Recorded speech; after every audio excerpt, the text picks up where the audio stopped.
बोलिए भागवत स्वरूप भगवान की जय। बाल कृष्ण लाल की जय। आदि शक्ति की जय। सूरज नारायण भगवान की जय।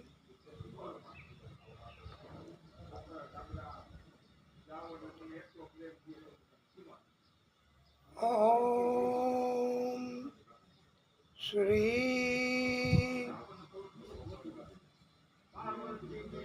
परमात्मने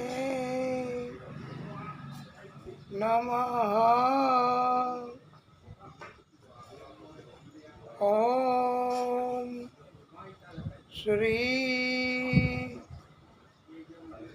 सरस्वत्यै नमः।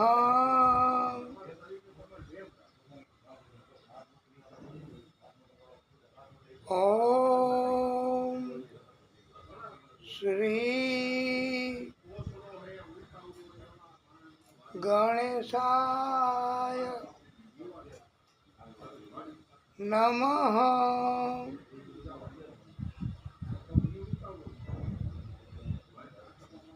बोलिए वृंदावन बिहारी लाल की जय। ओम नमो भगवते वासुदेवाय। ओम नमो भगवते वासुदेवाय।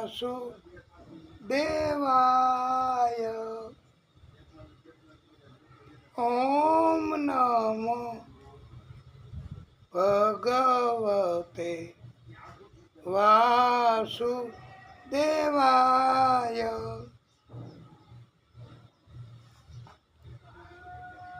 वाला भक्तो, आप सर्वेना हृदय कमल में बिराजता आदि शक्ति तथा एमना बधा ज प्रागट्यो पछी माताजी स्वरूपे होय, महादेवजी स्वरूपे होय, कृष्ण स्वरूपे होय,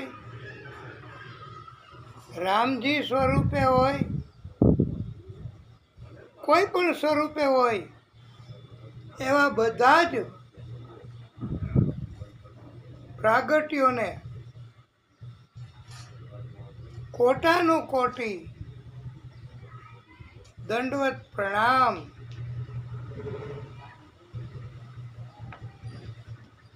बोलो प्रेम थी राधे राधे।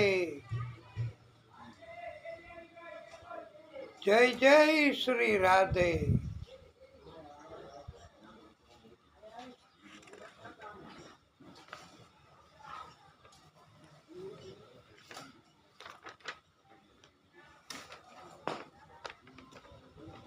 આપણે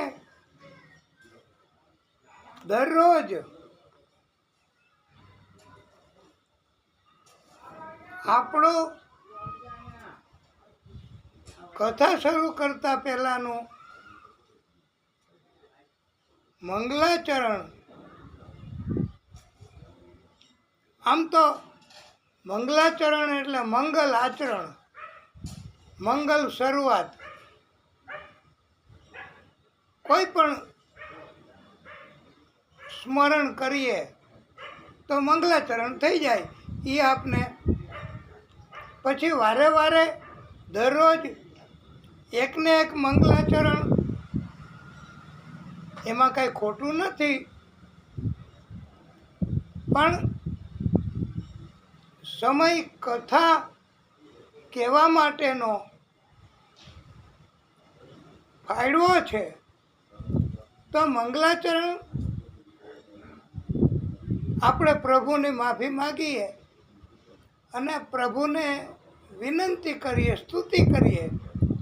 કોઈ પણ મંગલાચરણમાં કોઈ પણ સ્મરણ કરીએ એટલે થઈ ગયું મંગલાચરણ, હો ગયા મંગલાચરણ. એમાં એવું જરૂરી નથી કે મંગલાચરણમાં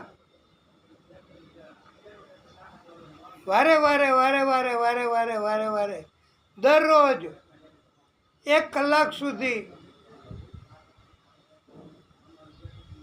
એક જ પ્રકારનું સ્મરણ, સ્તુતિ, શ્લોક, એનું ઉચ્ચારણ એવું કર્યા કરવું એ અમારા મતે અમને જરૂરી નથી લાગતું. એટલે અમે એમાંથી ટાઈમ ફાળવીને, મંગલાચરણ તો ટૂંકું હોય ને તોય ચાલે ભાઈ. મંગલાચરણ તો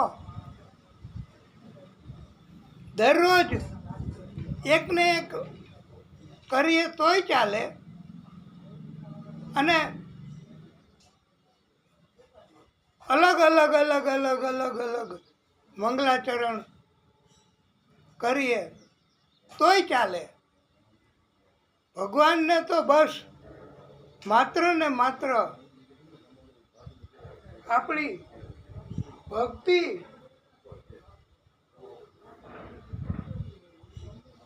એ જરૂરી છે.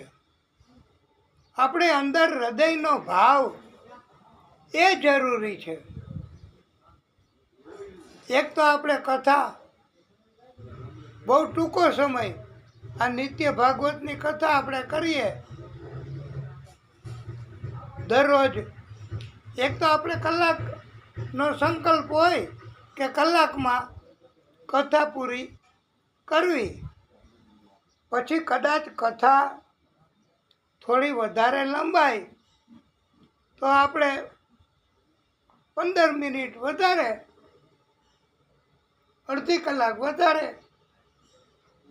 અને અમારે કથા કલાક સુધી કેવી કે અડધી કલાક સુધી કેવી એ આપ શ્રોતાઓ ઉપર અને આયોજન કેવું છે એના ઉપર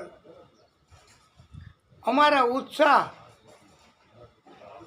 એનો આધાર હોય છે. આપને કેટલી ભક્તિ કરવાની જરૂર લાગે છે અને આપ હજી અમારો સંકલ્પ એવો છે કે અમારે શ્રોતાઓને અહીંયા બોલાવી અને એમના મુખેથી માત્ર 2 લીટી જ, ભલે ને 2 લીટી જ બોલે કે 1 લીટી જ બોલે તોય ચાલે. આજે એમ લાગે છે કે આજે શનિવાર, તો સીતારામ હનુમાન, સીતારામ હનુમાન, સીતારામ હનુમાન, સીતારામ હનુમાન. બસ મંગલાચરણ હો ગયા. ભગવાનને એવું નથી જોઈતું કે તમે આટલું જ કર્યા કરો. પછી કથા ચાલુ કરો. કથા ચાલુ કર્યા પછી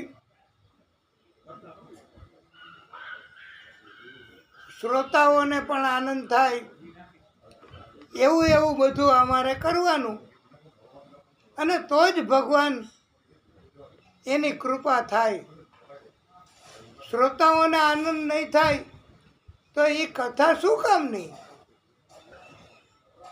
અમે ગમે તે વાતો કર્યા કરીએ કથાના નામથી, તો એનાથી કાંઈ આનંદ ન થાય શ્રોતાને. કે અમે આપની પ્રશંસા કર્યા કરીએ તો એનાથી કાંઈ આનંદ નથી થતો. ભગવાનને એની સાથે કાંઈ લેવું દેવું નથી.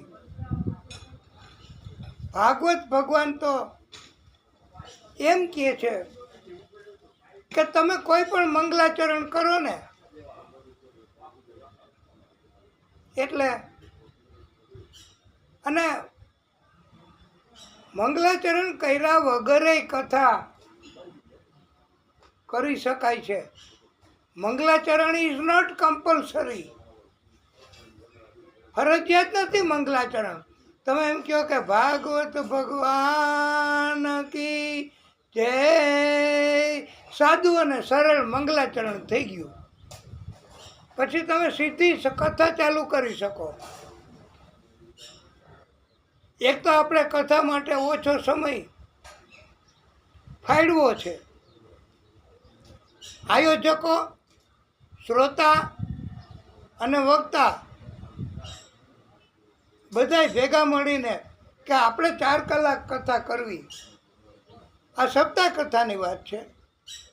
હવે એમાંય મંગલાચરણમાં અડધી કલાક અને પછી અમુક વાતો બીજી કરવી, એમાંય અડધી કલાક જાય. તો કથા ક્યારે, કેવી રીતે? પછી તો આપણે 7 દિવસે, છઠ્ઠે કે 7મે દિવસે એમ કહેવું પડે કે ટાઈમ નથી એટલે નકર તો તમને બહુ સંભળાવત. એવું ન કહેવું પડે. એટલા માટે ભગવાનની કૃપા અને ભગવાનની ભાગવત સ્વરૂપ ભગવાનની રજા લઈ અને અમે મંગલાચરણ એ તો ટૂંકું થાય તોય ચાલે. અને આપનામાંથી કોઈની ઈચ્છા હોય, કારણ કે આ કથા તમારી જ છે ભાઈ, તમે બધાના આધારે જ છે. શ્રોતાઓ હોય તો અમે કથા કરવાની હોશ થાય, આનંદ થાય. અથવા તો અમારે ભક્તિ કરવી હોય તો કોઈ શ્રોતા ન હોય ને, પણ ભગવાન તો આવી જ જાય હો. એક પ્રશ્ન આપને પૂછીએ કે સૌથી મોટામાં મોટા શ્રોતા કોણ અને સૌથી મોટામાં મોટા વક્તા કોણ? તો બેયમાં એક જ નામ આવશે, મહાદેવજીનું. કે મહાદેવજી સૌથી મોટા શ્રોતા, સૌથી મોટા વક્તા. અને આપણે મંગલાચરણ કરીએ તો આ ધગધગતો તાપ કેવો અગ્નિ વર્ષે છે, એવા હીટ વેવ, આમાં આપણું શરીર ક્યાંથી રક્ષણ કરી શકે? આપણું પોતાનું રક્ષણ ક્યાંથી થાય? અને આના માટે આપણે એક મંગલાચરણ નિમિત્તે આપને પહેલાંય કીધું હતું એકવાર કે અમારે કદાચ ભૂલાઈ જાય તો આપે યાદ કરાવી દેવું ઈશારો કરીને કે સુરત દાદાનું મંગલાચરણ, સુરત દાદાની સ્તુતિ, સુરત દાદાની ઉપાસના એ તો ભૂલવી જ નહીં. બસ તો સુરત દાદા કૃપા કરે અમારી ઉપર, આપની ઉપર, તો એ પોતે જ બચાવે ભક્તોને એના તાપથી. તો સૂરજ ઉપાસના આપણે કરીશું. અને અમે વધારાનું એક મંગલાચરણ શ્રોતાઓના મારફતે કરવા માગીએ છીએ કે કોઈ શ્રોતાની ઈચ્છા હોય તો અહીંયા આવી અને બોલી શકે, કહી શકે. ભલે ને ન આવડે તો કાંઈ જરૂર નથી ભાઈ. ભગવાનને તો 2.5 અક્ષર પ્રેમ કા 150 પંડિત હોય. પ્રેમ આવડતો હોય ને ભગવાન તરફ, પ્રેમ કેવી રીતે રાખવો, તો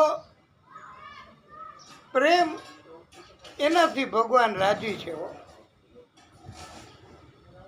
તો સુરત દાદાની ઉપાસના સૌથી વહેલા આપણે સુરત દાદા એમનું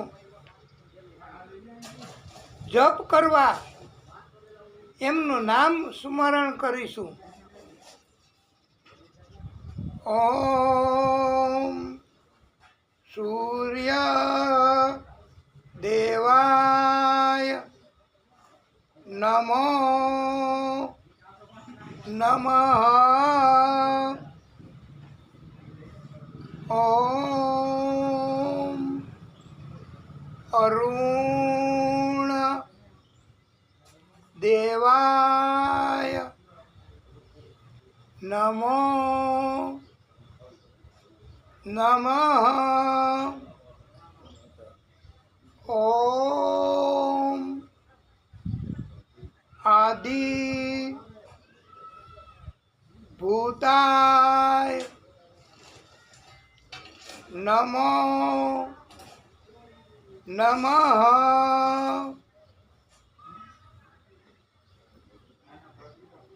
ઓમ આદિત્યાય નમો નમઃ. ઓમ રવિ દેવાય નમો નમઃ. ઓમ ભાસ્કરાય નમો નમઃ. ઓમ અચ્યુતાય નમો નમઃ. ઓમ વિશ્વ રૂપાય નમો નમઃ. આ આપણે બધા સુરત દાદાના જુદા જુદા નામ. અરે આ તો અનગિનત નામ છે સુરત દાદાના, માત્ર મર્યાદિત નથી. અને સુરત દાદા એ દાદા એટલે જ કહેવાય છે. અને સૂરજ નારાયણ ભગવાન કહેવાય છે. એટલી શક્તિ, અને એમનું પ્રાગટ્ય પણ આદિશક્તિએ જ કર્યું છે. આ સૂરજ ચંદ્ર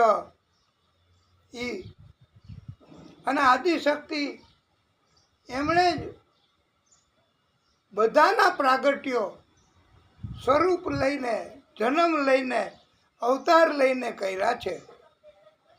એમાં આપણે સૂરજ નારાયણ ભગવાનનો દિવ્ય મંત્ર બોલીશું. ઓમ જપા કુસુમ શંકાસમ કાશ્યપેયમ મહાદ્યુતિમ તમો રીમ સર્વ પાપઘ્નમ પ્રણતોસ્મિ દિવાકરમ. આકાશ પાતાળ અને પૃથ્વી ત્રણેયના સ્વામી મુખ્ય અધિકારી એ સૂરજ દાદા છે. સૂર્ય ભગવાન જપા પુષ્પની જેમ ગ્રહમંડળમાં શોભાયમાન છે, અરુણિમામય છે. સૂર્ય ભગવાને પ્રચંડ તેજ ધારણ કરેલ છે. આ સૂર્ય ભગવાન મનુષ્યના બધા જ પાપોનો નાશ કરે છે. બોલો, એવા એકેય પાપ નથી કે સૂરજ નારાયણ ભગવાન નાશ ન કરી શકે. બધા જ પાપનો નાશ કરી શકે એવા આ સૂરજ નારાયણ ભગવાન છે. બ્રહ્મા, વિષ્ણુ, મહાદેવ એની અંદર પણ જે શક્તિ છે એ સૂરજ નારાયણ ભગવાનની છે. એટલે સૂરજ નારાયણ ભગવાન પ્રત્યક્ષ દેવ છે.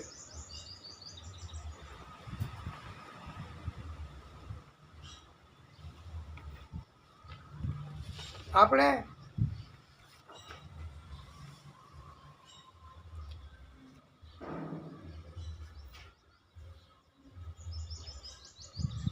બહુ સુંદર કથાઓ કહેવાની બાકી હવે થોડીક રહી છે.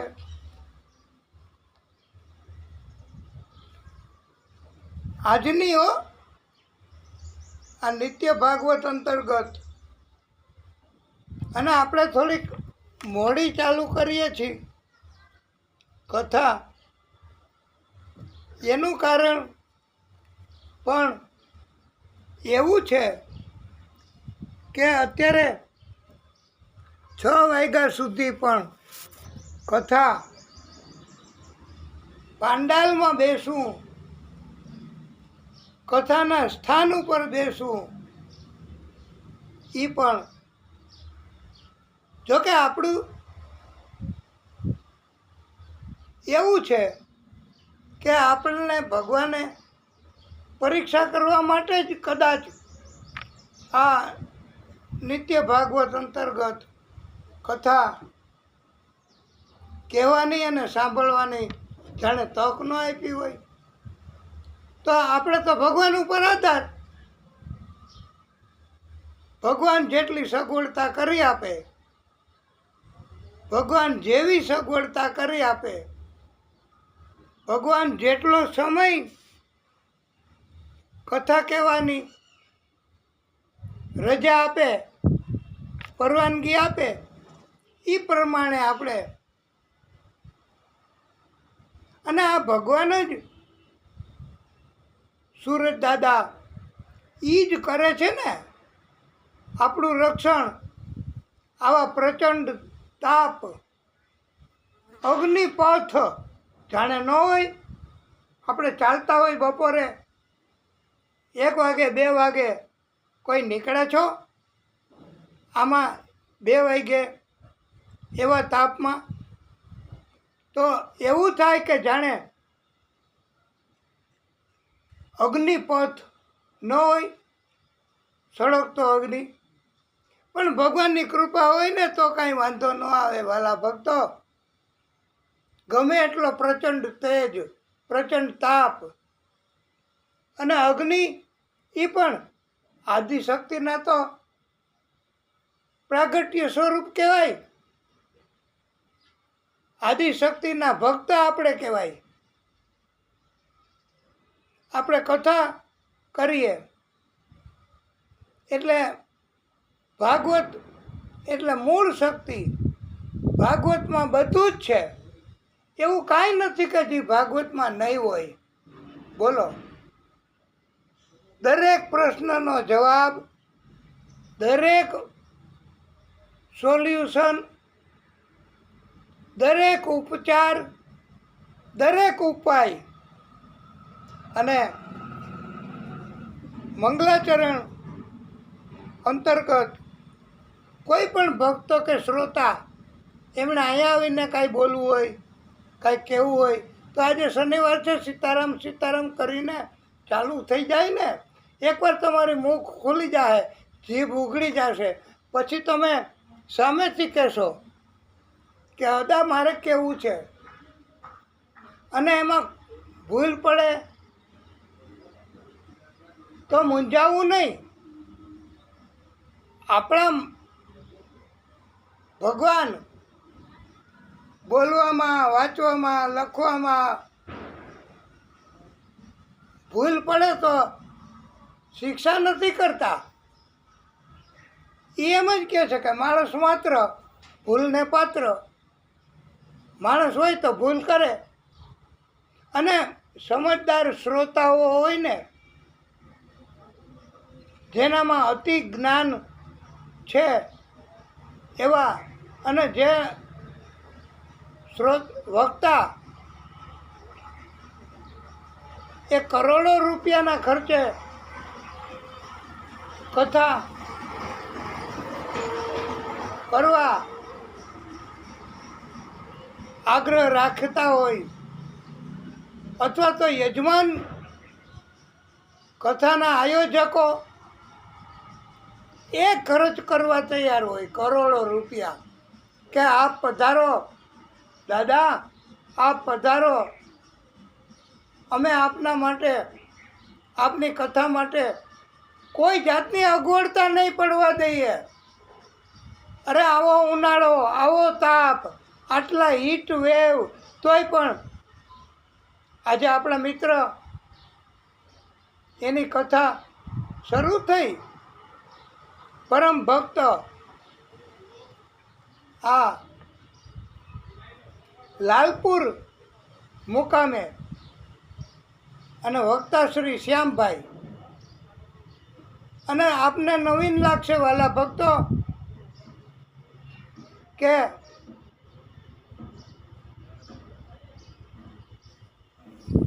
શ્યામભાઈ પણ વક્તા થયા એ બીજા કોઈ વક્તાના આધારે, કૃપાના આધારે. અને આવી રીતે કથાઓ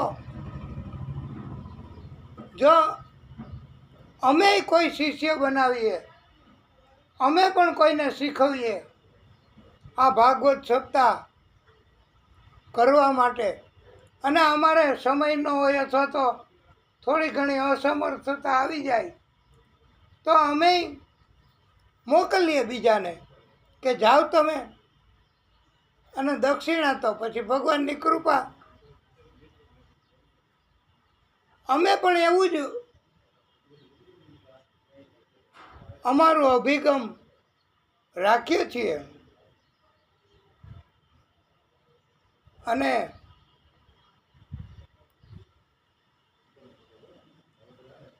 આપણે મંગલાચરણ નિમિત્તે આજે ગંગાજીને યાદ કરીશું. પેલી કથાનું આપણે વધારે કંઈ કહેવું નથી, એ તમે યુટ્યુબમાં સર્ચ કરીને મેળવી લેજો. આજે પહેલો દિવસ અને 104 વર્ષના ગંગા સ્વરૂપ છે, ઉંમર 104. એ માં એને 6 સંતાનો, અને એમણે જ કથાનું આયોજન કર્યું છે. બોલો, એટલે પછી તો લોકો, પછી તો સંતાનો કથા કરાવે કે ન કરાવે, પણ જો હયાત હોય અને કથા થઈ જાય અને અહીંયા પૃથ્વી ઉપર જ હયાત છે અને કથા સાંભળવા મળે તો એનાથી મોટામાં મોટો અવસર બીજો કયો કહેવાય? બીજો કયો જિંદગીનો હવે આનંદ કહેવાય? ભગવાનની ભક્તિ. પણ એ તો લખેલી હોય, જન્માંતરેણ ભવેત પુણ્યમ તદાપી ભાગવતમ લભેત. તો કોઈને મંગલાચરણમાં કાંઈ કહેવું નથી એમ માની અને અમે એક શ્લોક બોલીએ.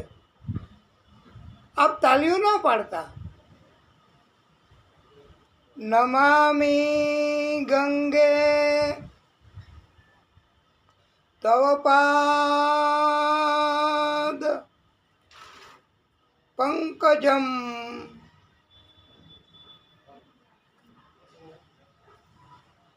સુરસુરૈ વંદિત દિવ્ય રૂપમ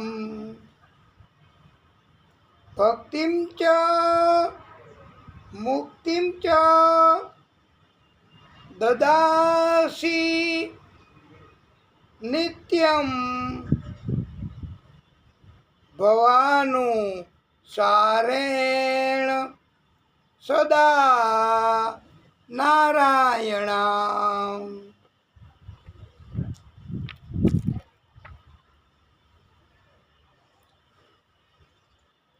વાલા ભક્તો,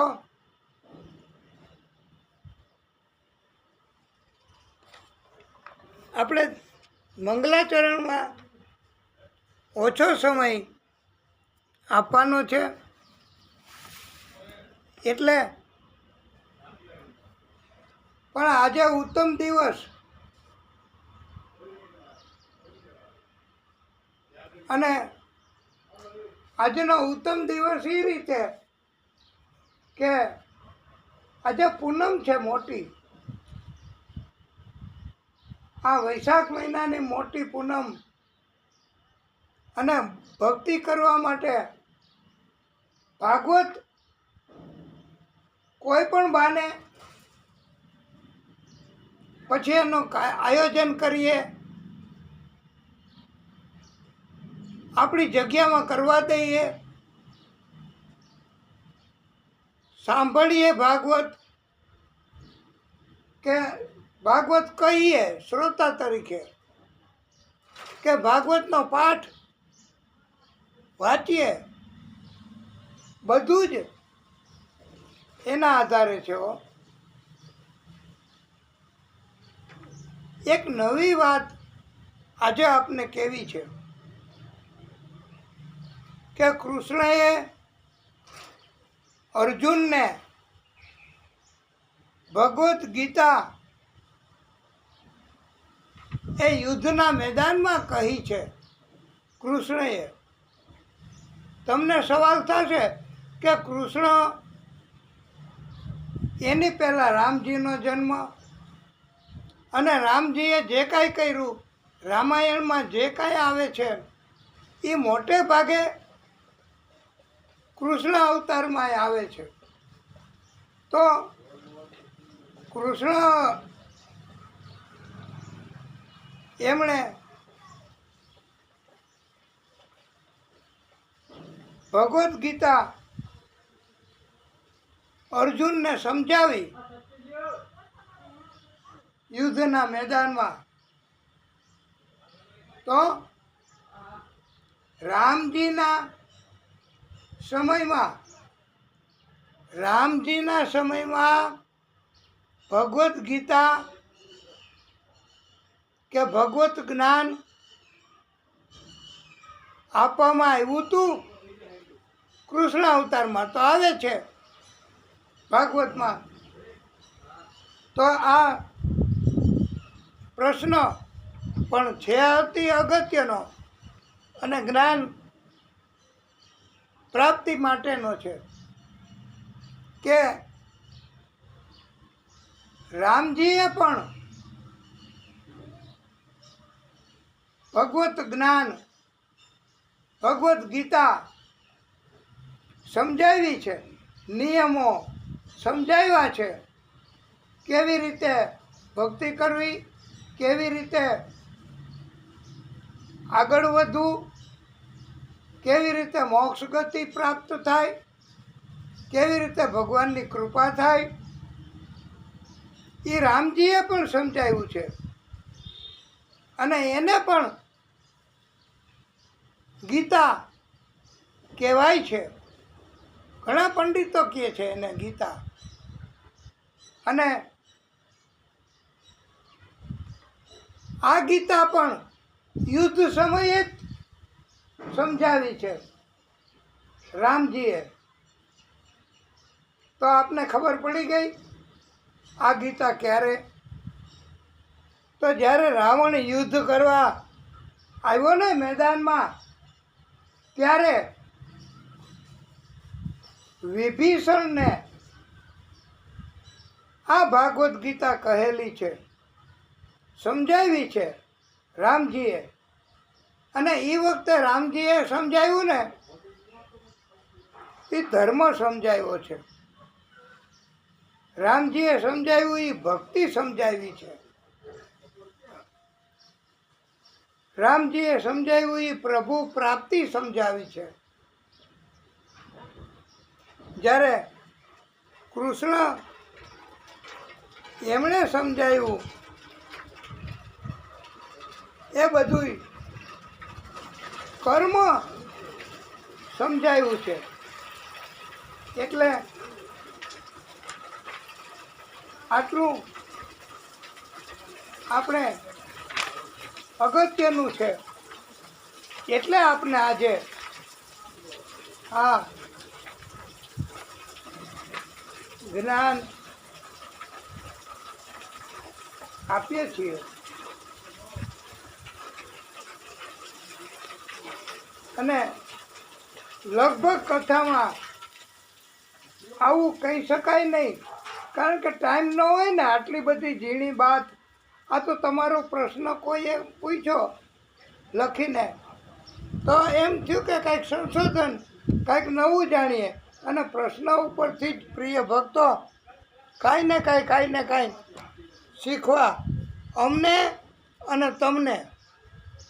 અરે અમારે શીખવાનું જ હોય ભાઈ. અમારે દિવસે દિવસે જ્ઞાનમાં વધારો થાય. અને એ કોણ કરી શકે? અમે પોતે ન કરી શકીએ અમારા જ્ઞાનમાં વધારો. બસ ભક્તિ કરો એટલે ભગવાન બધું ધ્યાન રાખે. ભક્તિ કરે એનું ધ્યાન ભગવાન રાખે છે. અને ભક્તિ કરે એને ભગવાન બધું જ આપે છે. આપણે સુદામાની કથા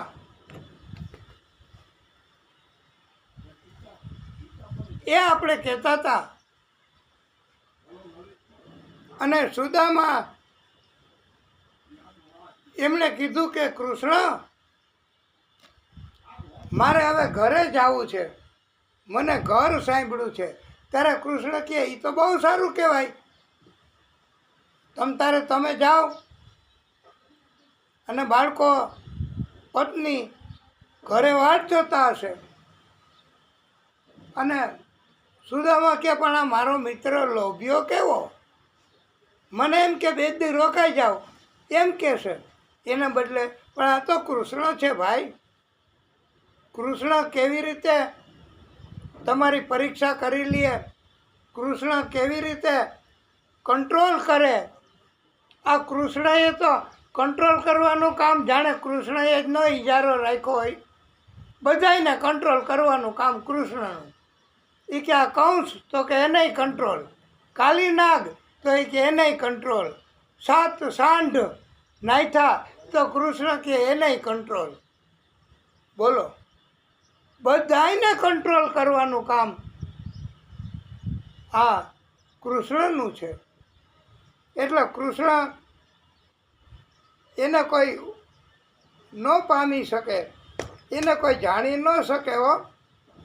આ સુદામાને એમ થયું કે જો સુદામાને ગલતી થઈ, ગલત ફહેમી થઈ, ગલત ખ્યાલ આવ્યો કે આ કૃષ્ણ મારો મિત્ર એ લોભ્યો છે, એવો ખ્યાલ આવ્યો ને, એ કૃષ્ણને ઓળખા નહીં.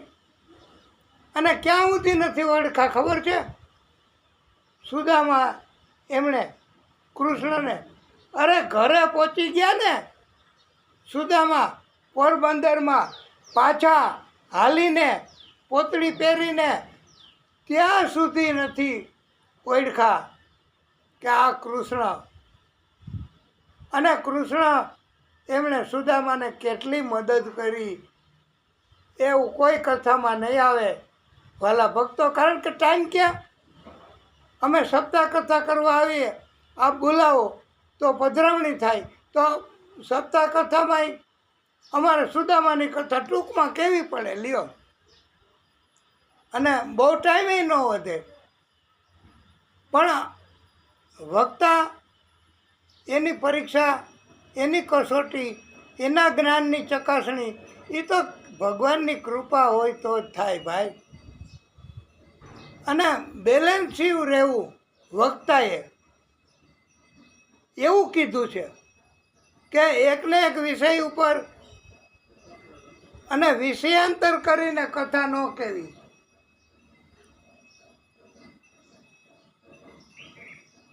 કૃષ્ણએ પૂછ્યું કે ભૂદેવ, સુદામા, તમારા પત્નીએ કાંઈ સંદેશો કેવડાવ્યો છે?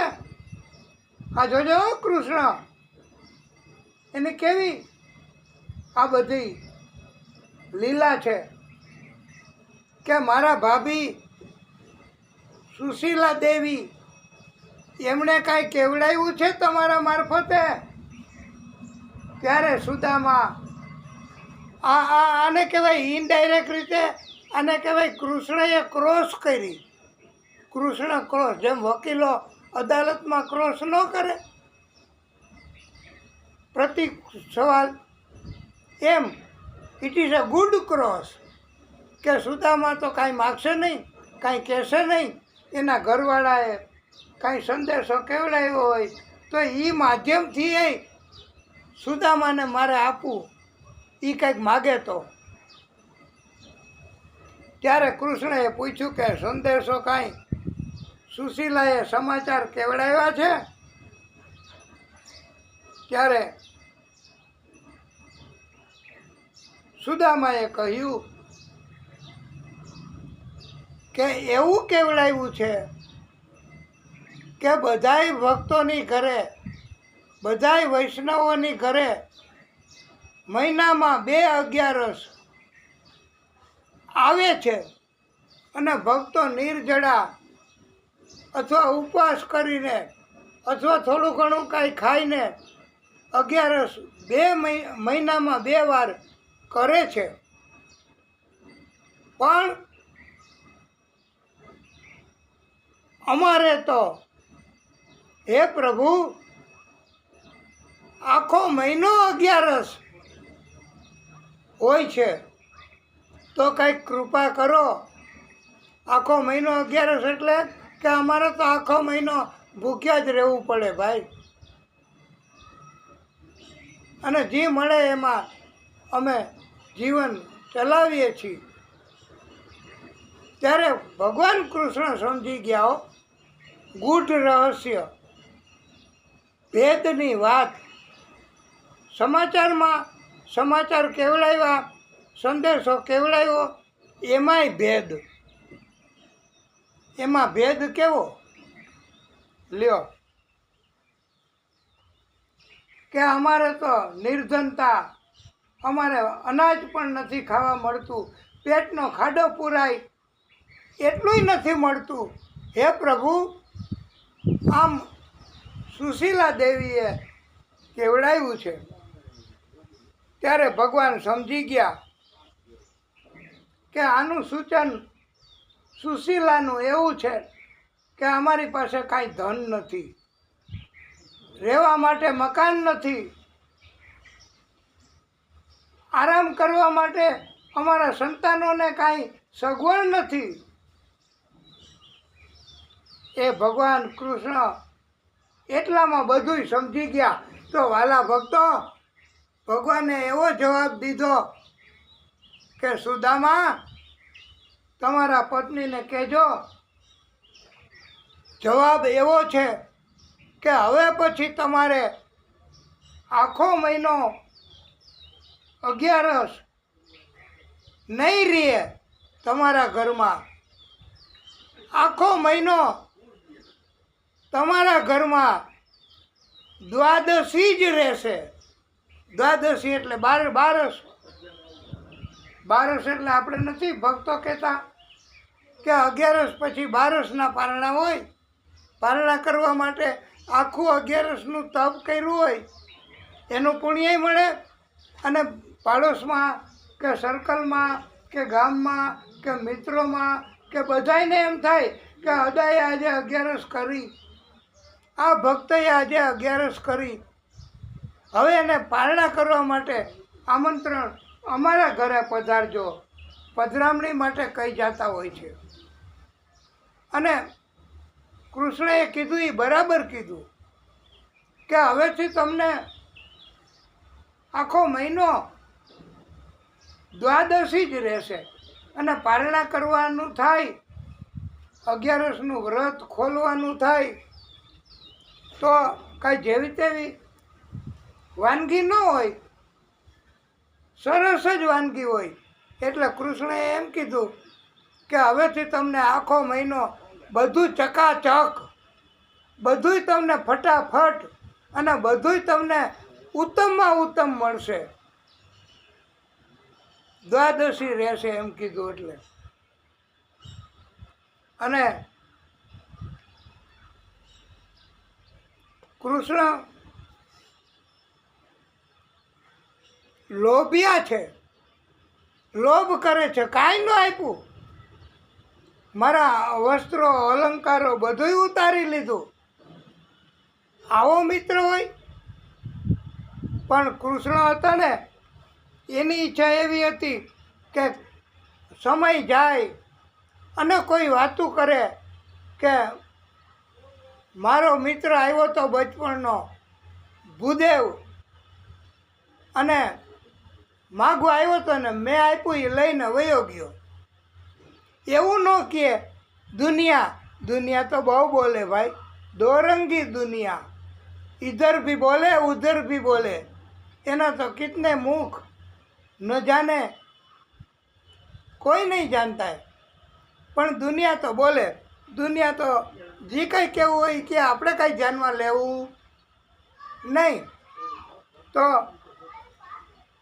કૃષ્ણએ ભૂદેવનું આટલું ધ્યાન રાખ્યું કહેવાય. બોલો, કૃષ્ણ પોતે એવું ધ્યાન રાખે કે મારે આપવું છે બ્રાહ્મણને, પણ દુનિયા જોવે એવી રીતે નહીં, તો અદૃશ્ય રીતે મારે આપવું છે મારા મિત્રને. એટલે મને પણ કંઈ ન વાંધો આવે, દુનિયા ટોન્ટ ન મારે, અને મારા મિત્રને પણ દુનિયા સમય જાય ત્યાર પછી ટોન્ટ ન મારે, ટીકા ન કરે, નિંદા ન કરે. અને વાલા ભક્તો, સુદામા એટલા બધા પવિત્ર હતા, એટલા બધા ભક્તિવાળા હતા કે કૃષ્ણ પોતે એવું માનતા હતા કે સુદામા અહીંથી જાય ત્યારે એના પગ ખુલ્લા આખી દ્વારકા નગરીમાં પડે, રજે રજમાં સુદામાના પગ પડે તો એના કારણથી રજે રજ પવિત્ર થઈ જાય. આવા ભક્તો હતા સુદામા ભાઈ. અને ભગવાન કૃષ્ણ નહીતર કોઈને આપે નહીં હો. હા, ભગવાન તો તમારું પરીક્ષા કરે, એમ જલ્દીથી કંઈ કૃષ્ણ પ્રસન્ન ન થાય. ભક્તિ માગે છે ભાઈ. એટલે કોઈ જોવે એવી રીતે નહોતા આપવા માગતા. એ સુદામાને ખબર નહીં. સુદામાને તો પૂરા ઓળખા નહીં કૃષ્ણને. એ સુદામાનો ઓળખી ગયા પરમ ભક્ત, તો આપણે કૃષ્ણને કેવી રીતે ઓળખી શકીએ? આપણે તો એટલું બસ ધ્યાનમાં હોય કે કૃષ્ણ કૃપાળુ છે અને કૃષ્ણ દયા કરે અને કૃષ્ણ બચાવે, એને કોઈ મારી શકે નહીં. બાલન બાકા કર શકે ચાહે જગબેરી હોય. એટલે અને કૃષ્ણને ઠપકો મનમાં દેતા દેતા સુદામા તો જલ્દી રસ્તો કપાતો હતો. અને જેવી રીતે ગયા અને ચમત્કાર કર્યો તો એ જ રસ્તો હતો દરિયાનો પુલ ઓળંગવાનો. તો વાલા ભક્તો, એ પ્રશ્ન ન આવ્યો કે હવે ઘરે જવા માટે નાવિક બનીને આવ્યા હતા કૃષ્ણ કે શું બનીને આવ્યા હતા? તો વાલા ભક્તો, આ કૃષ્ણ એમણે એવી કૃપા કરી કે જેવી રીતે દ્વારકા પહોંચાડી દીધા ને ગરુડજી મારફતે, એવી રીતે કૃષ્ણ તો આ દ્વારકાના નાથ છે ભાઈ. કૃષ્ણ બધુંય કરી શકે અને આ પુલે ઓળંગાવી દીધો. એ તો જ્યારે સુદામા જાતા હતા દ્વારકા ત્યારે પ્રભુને લીલા કરવી હતી. અને એવી લીલા કરવી હતી કે સુદામા કીર્તન કરે છે યાત્રા દરમિયાન કે નહીં, ભક્તિ કરે છે કે નહીં. અને કૃષ્ણએ સુદામા પાછા આવ્યા ને પોરબંદર દ્વારકાથી, ત્યારે બહુ મદદ કરી હો. અને ગુપ્ત રીતે એવી રીતે સુદામાને એ પુલે પસાર કરાવી દીધો અને ઘર જલ્દી આવી ગયું. સુદામા કે પણ આટલું જલ્દી ઘર કેમ આવ્યું? એ ક્યાંક કયું ગામ એની જેમ જ પોરબંદર આવી ગયું એવું લાગે તો છે, પણ આટલું ઝડપથી આવી ગયું. સુદામા કે આ તો મારો દ્વારકા વાળો જાણે. આ તો રાધે કૃષ્ણ રાધે કૃષ્ણ રાધે કૃષ્ણ એ જાણે ભાઈ. હું તો કાંઈ ન જાણું, પણ સુદામા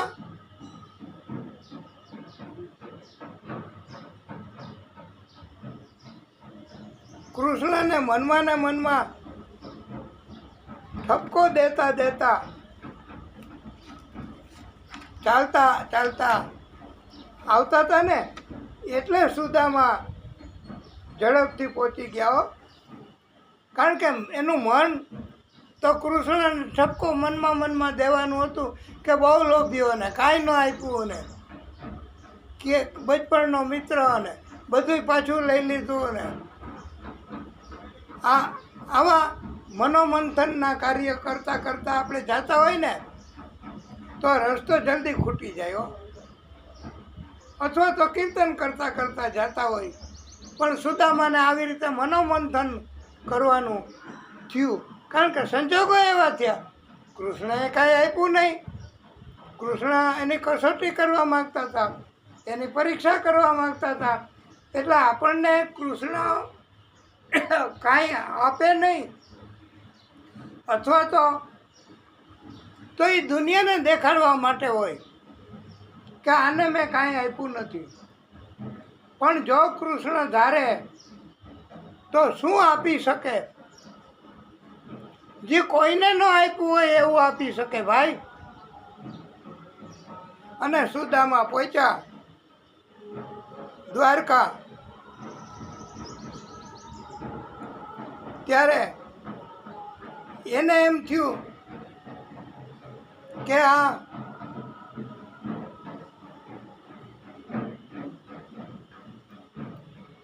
દ્વારકાથી હાલીને આવ્યો, પણ મારી ઝૂંપડી હતી, મારું મકાન હતું જેવું તેવું. આ નબળું પાતળું મકાન એ ક્યાંય ગયું? ત્યારે મકાનમાંથી એના છોકરા, એની બૈરી એ કે બાપા અહીંયા આવતા રહ્યો, આ આપણું જ મકાન છે. એ કે આપણું મકાન કેવી રીતે થયું? આપણે તો ઝૂંપડી હતી, આવું મકાન તો હતું નહીં. તો એ કે આપણને ભગવાને રાતોરાત આ ઝૂંપડીમાંથી મહેલ બનાવી દીધા, અને અંદર આવો તમને ખબર પડે કેવા સુંદર મજાના વૈભવવાળા મકાન ભગવાને બનાવી દીધા છે. એની પત્નીને કીધું,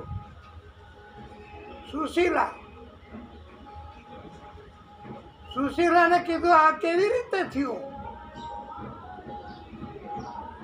ત્યારે સુશીલાએ કહ્યું કે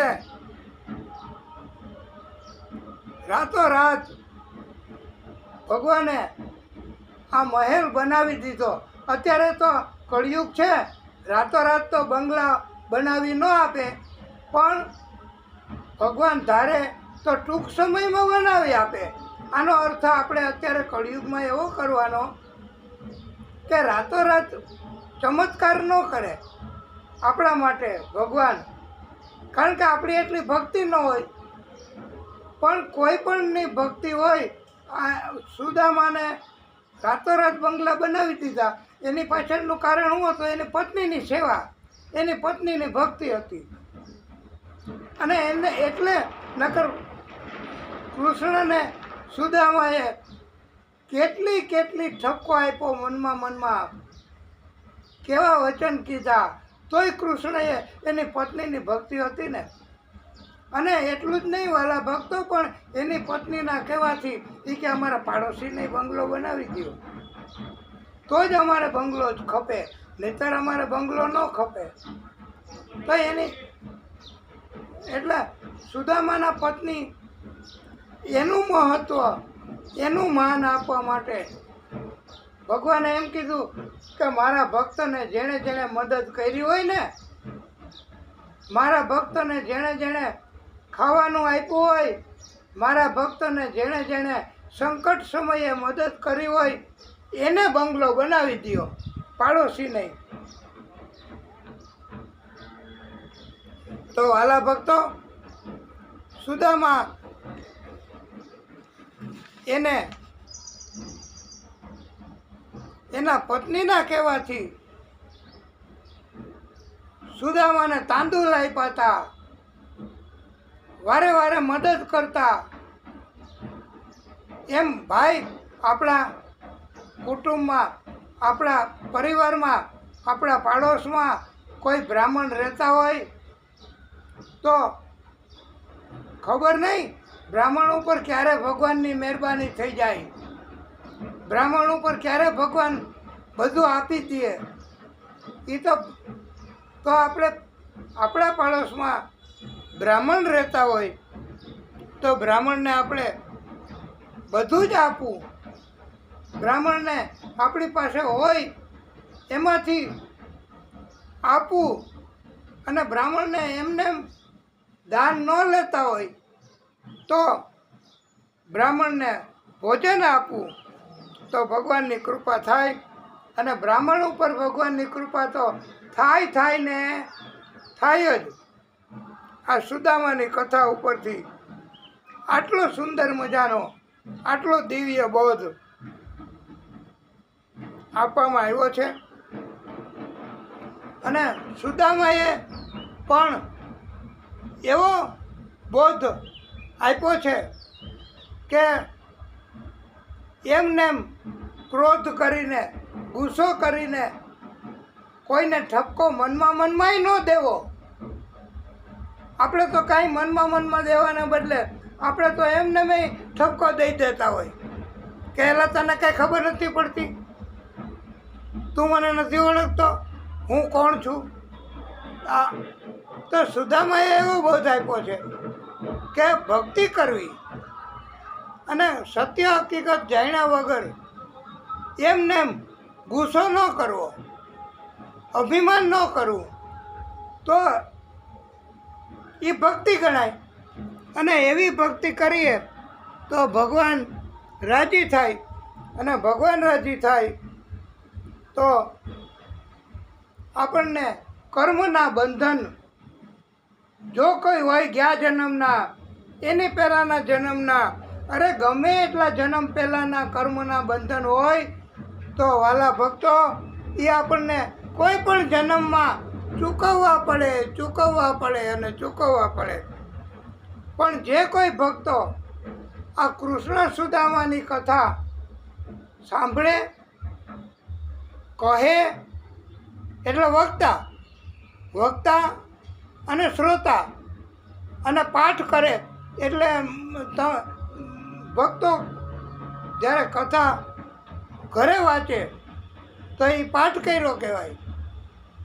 અને લખે, ઘણાને લખવાની આદત હોય તો લખે. એમ હૃદયપૂર્વક જે કોઈ ભક્ત આ કૃષ્ણ સુદામાની કથા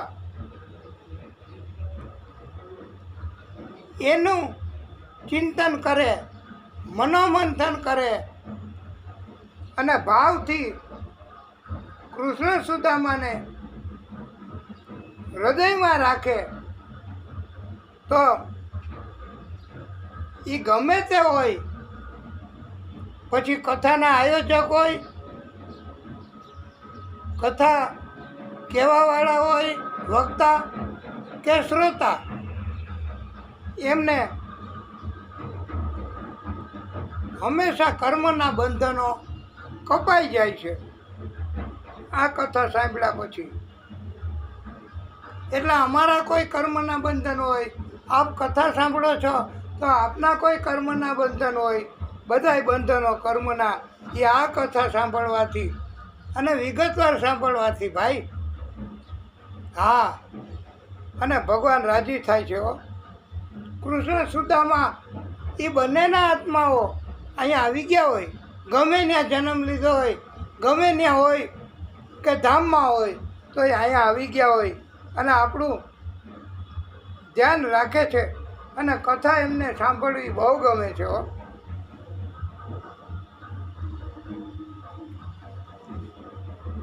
અને આપણે તો ભગવાનને પ્રાર્થના કરવાની બસ. ભક્ત બીજું શું કરી શકે? ભગવાનને પ્રાર્થના કરે. અને આપણે કઈ પ્રાર્થના, શું પ્રાર્થના કરવી? આપણે નથી કાંઈ મિલકત, નથી કાંઈ જોતું બંગલા, નથી કાંઈ સોનું ઝવેરાત, કાંઈ નથી જોતું. આપણે તો એટલું જ માત્ર ને માત્ર જોઈએ. અને ભગવાન પાસે એવું જ આપણે તો માગવું. કેવું માગવું?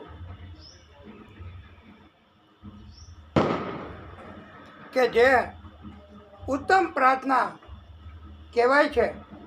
અને સમય ચોઘડિયું અત્યારનું પણ એવું સરસ ચાલતું હોય અને આપણે માગી લઈ. માગવાનું હોય એ માગવાના બદલે ન માગવાનું હોય એ માગી લઈએ તો પછી એમ થાય કે આપણે તો માગવાનું આ હતું, એને બદલે આ મગાઈ ગયું. તો એ જીભને દોષ છે, વાણીને દોષ છે, આપણા વિચારને દોષ છે. પણ આપણે કથા સાંભળી હોય ને, આ ભાગવતની કથા, તો એમાં એવો ઉપદેશ આપ્યો છે કે પ્રાર્થના હંમેશા પ્રભુને એવી કરવી, મારું આયખું ખૂટે જે ઘણીએ, મારું આયખું ખૂટે જે ઘણીએ, મારા હૃદય કમળમાં બિરાજજો, છે અરજી તમોને બસ એટલી, મારા મૃત્યુને શ્રીજી ઉગારજો, મારા મૃત્યુને શ્રીજી ઉગારજો. આ ભગવાન પાસે આપણે આવું માગવાનું છે ભાઈ, અને ભગવાન પાસે આપણે પ્રાર્થના એવી કરવી. હવે સુંદર મજાની કથા એ આપણે તમે કહો તો અત્યારે ચાલુ કરી દઈએ, અને નહીંતર પછી તો ચાલુ તો કરીએ કે ના? હાજી હાજી. તો શ્રી સુકવાચ, હે રાજન,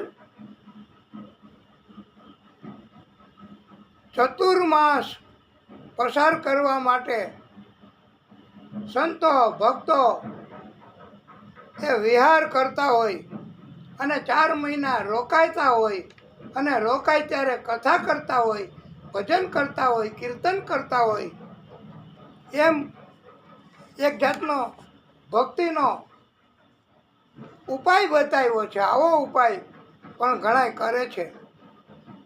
એમાં વાલા ભક્તો,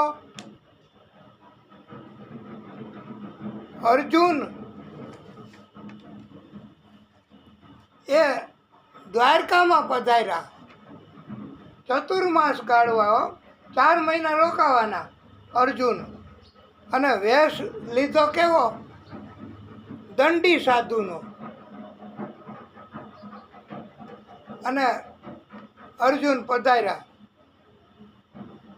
અર્જુનને જોયા સાધુના વેશમાં તો દાઉભૈયાને બલરામજીને બહુ પ્રેમ જાગ્યો, બહુ ભક્તિ જાગી. અર્જુનને એકવાર દાઉભૈયા બલરામજીએ પણ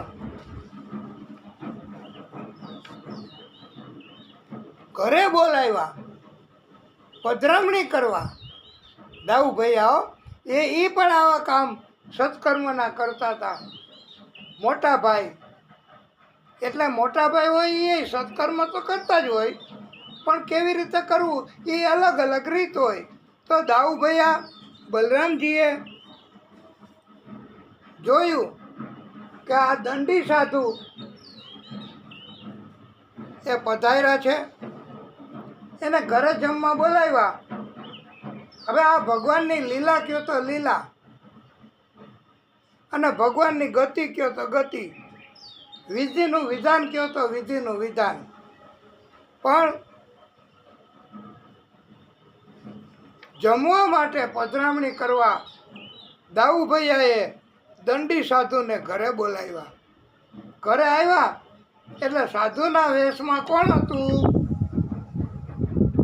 તમે કાંઈ સમજાણું કે પછી સીતારામ? હા, ઊભા થઈને કયો. અર્જુન હતા સાધુના વેશમાં. અને અર્જુન એ ઘરે આવ્યા તો અર્જુન સાધુ સ્વરૂપ અને સુભદ્રા, આ કૃષ્ણ બલરામજીના બેન, એ બેયની આંખ મળી ગઈ, બેયની નજર મળી ગઈ.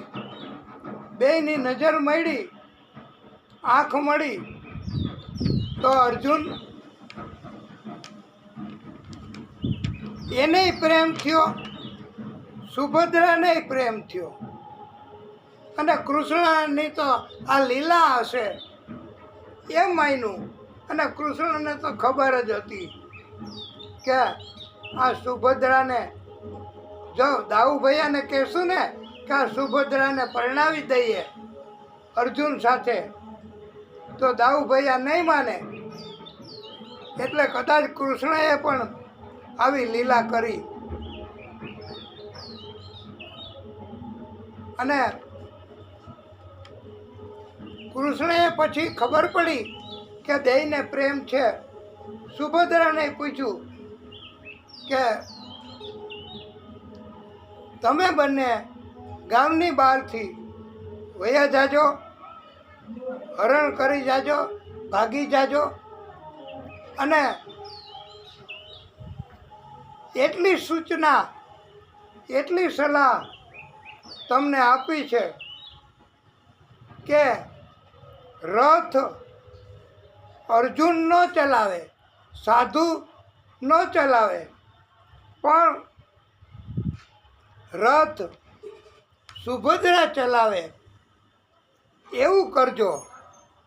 અને કૃષ્ણ કે હું બધું સંભાળી લઈશ. અર્જુનને કીધું કે તું સુભદ્રાને ભગાડી જા.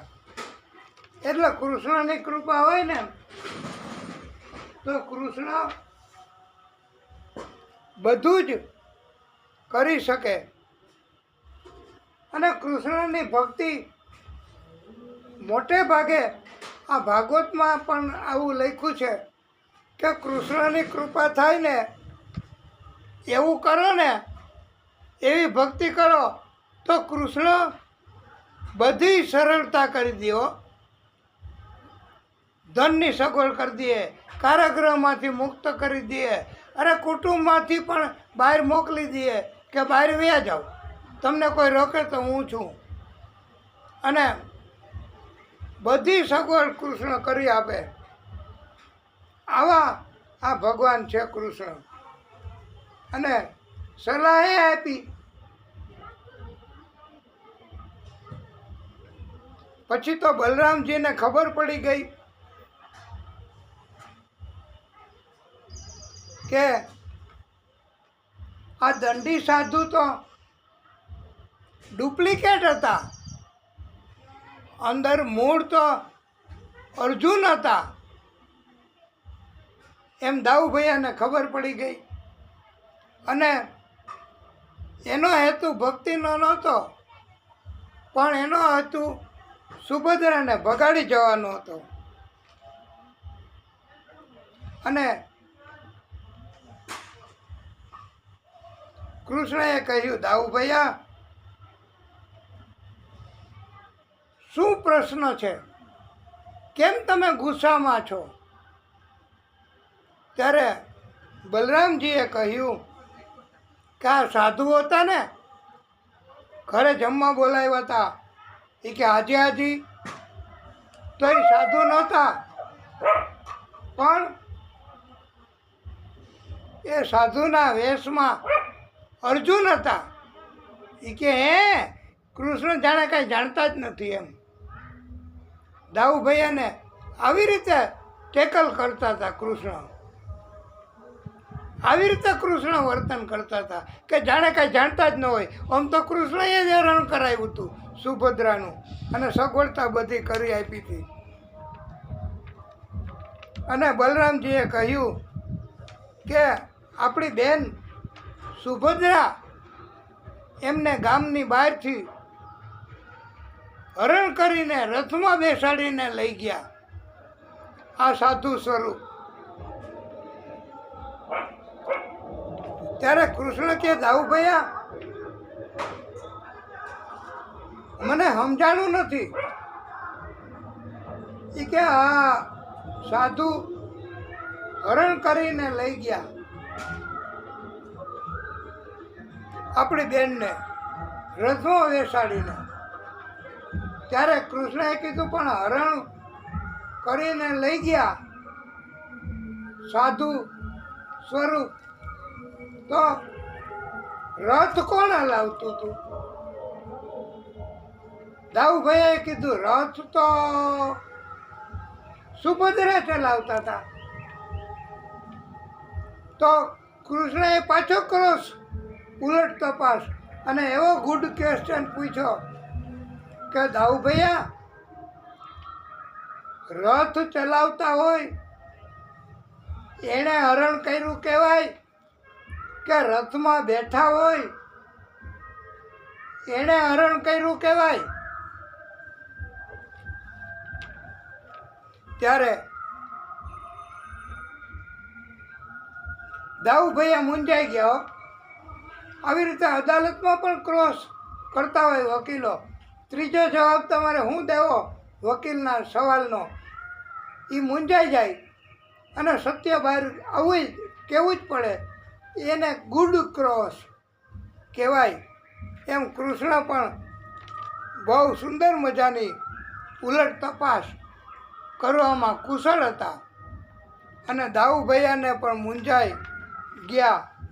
દાઉભૈયાએ કીધું કે રથ સુભદ્રા ચલાવતા હતા અને રથ ચલાવતા હોય એણે હરણ કર્યું કહેવાય. દાઉભૈયા તમે ગમે એ કહો, તમારો અભિપ્રાય નહીં હાલે.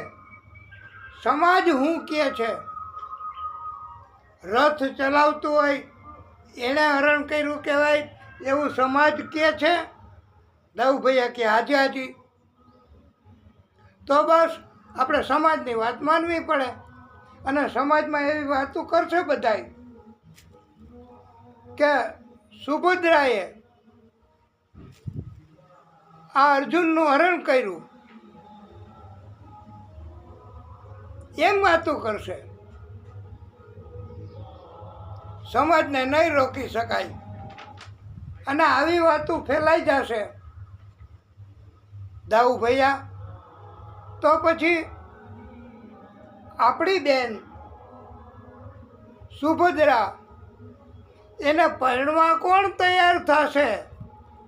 એ કે આને તો આ સુભદ્રાએ તો અર્જુનને ઉપાડી ગયા હતા, અર્જુનને લઈ ગયા હતા. તો પછી અર્જુનને લઈ ગયા સુભદ્રા, તો એની હારે લગ્ન કોણ કરશે? દાઉભૈયાએ કીધું એ વાત તમારી બરાબર હો કૃષ્ણ. હવે આપણે શું કરશું? હવે દાઉભૈયાને ઉલટાનું બળ બુદ્ધિ બધું મૂકી દેવું પડ્યું એક બાજુ અને કૃષ્ણની સલાહ લેવા માંડ્યા. મોટા ભાઈ તરીકે દાઉભૈયાએ કીધું કે હવે તમે રસ્તો બતાવો કૃષ્ણ, શું કરશું? તો કૃષ્ણએ કીધું કે દાઉભૈયા હવે આપણે આ અર્જુનની સાથે જ આપણા બેન સુભદ્રાને પરણાવી દઈએ, નકર બીજું કોણ સ્વીકારવા તૈયાર થશે? તો એ દાઉભૈયાએ કબૂલ રાખ્યો કે એ વાત સાચી, તમારી વાત કૃષ્ણ બરાબર છે કે આપણે આપણા બેન સુભદ્રા એમને હવે આપણે વાતે ગાતે રાજી ખુશીથી અર્જુનની સાથે જ પરણાવી દઈએ. એમાં જ આપણો પરિવારનું અને આપણું કલ્યાણ છે અને આપણી સારી વાત થશે.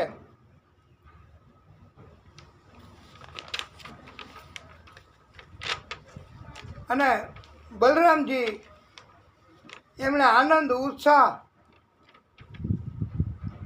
આપણે તો દરેક પ્રશ્ન, દરેક લગ્ન ભાગવતમાં જેટલા કરાવ્યા ને લગ્ન, એ બધાયના ધામધૂમથી આનંદપૂર્વક જ લગ્ન કરાવ્યા છે હો. અને દાઉભૈયાએ જેવી રીતે સુંદર મજાની વ્યવસ્થા કરી આપી પોતાની બેનના લગ્ન કરાવવાની, તો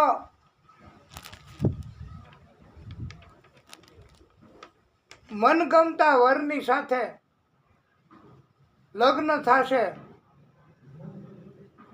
એ કેટલું સરસ અને આનંદ ગણાય. એ આપણે રૂક્ષ્મણીના વિવાહ વખતે પણ હતું હો એવું. રૂક્ષ્મણીજીએ પણ એવા સુંદર મજાના કીર્તનો ગાયા હતા પોતાના લગ્નમાં, કારણ કે એને મનગમતા વરની સાથે લગ્ન થવાના છે એવી ખાતરી થઈ ગઈ હતી. તો આવી જ રીતે વાલા ભક્તો સુભદ્રાને પણ આવી રીતે ખાતરી થઈ કે મારા પણ લગ્ન મનગમતા વર એટલે અર્જુનની સાથે થવાના છે. અને ભેટ સોગાદો એ કૃષ્ણ બલરામજી દ્વારકાના નાથ એ આપે તો એમાં કંઈ ઓછું હોય? સુદામાને એટલું આપ્યું તો એની પોતાની બેન સુભદ્રા એને આપે ભેટ સોગાદ અને લગ્ન કરાવી આપે તો કંઈ ઓછી ધામધૂમ હોય? ધામધૂમ એ એક શબ્દ એવો છે કે બહુ આનંદથી લગ્ન કરાવ્યા સુભદ્રા અને અર્જુનના. અને આપણે આ કથા એના માધ્યમથી એટલો ઉપદેશ આપ્યો છે કે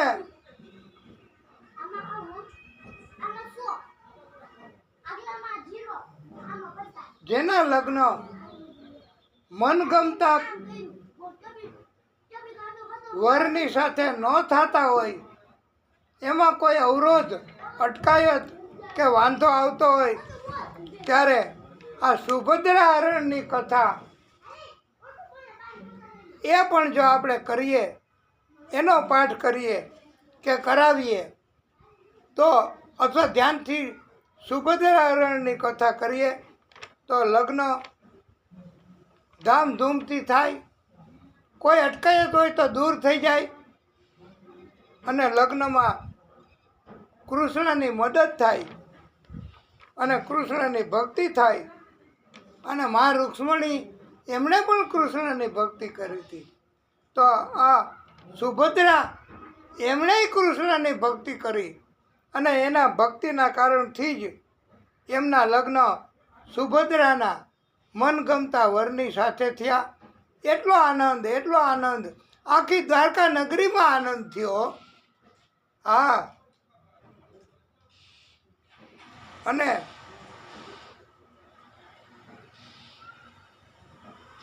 આપણે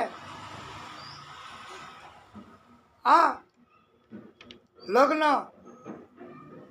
સુભદ્રા અને અર્જુનના વિગતવાર ધામધૂમથી કરવા છે.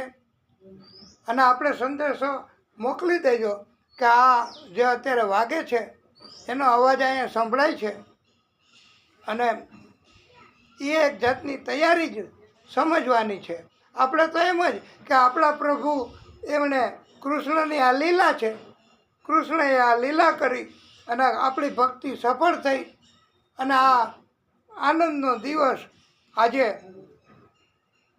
અને કૃષ્ણ આપણી ઉપર રાજી છે, આપણા સંકલ્પો પૂરા કરશે.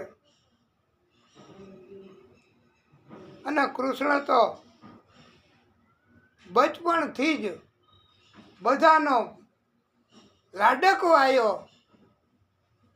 આ કૃષ્ણ છે હો. અને બધાય કૃષ્ણને બહુ લાડ પ્યાર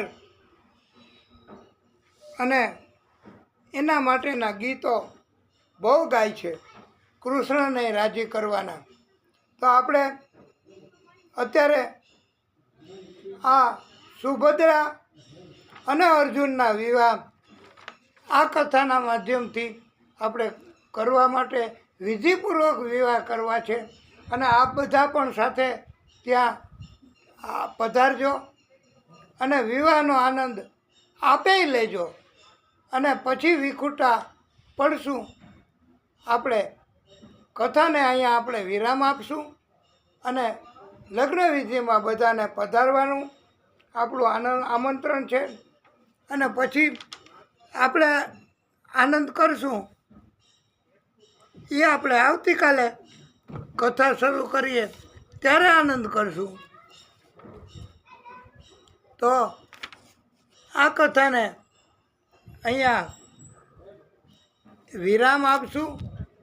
બધાએ સુભદ્રા અને અર્જુનના વિવાહ એમાં પધારવાનું છે. અને જે કોઈ ભગવાનની કૃપા થાય એ પ્રસાદ આપણે લેવાનો અને ભગવાનની ઉપર છોડી દેવું.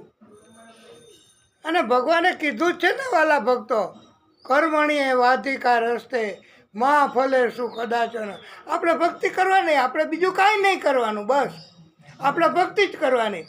ભક્તિથી જ સુદામા એને ભગવાન રાજી થયા, ભક્તિથી જ સુભદ્રા એના હરણ થયા અને ભગવાને મદદ કરી કૃષ્ણએ. ભક્તિથી જ આ બધું થયું. તો આપણે કથાને અહીંયા વિરામ આપીશું.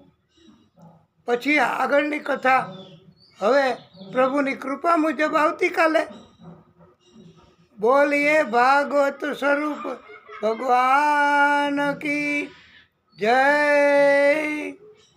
ઓમ નમઃ પાર્વતી પતયે હર હર મહાદેવ હર. વાલા ભક્તો, કથાને વિરામ.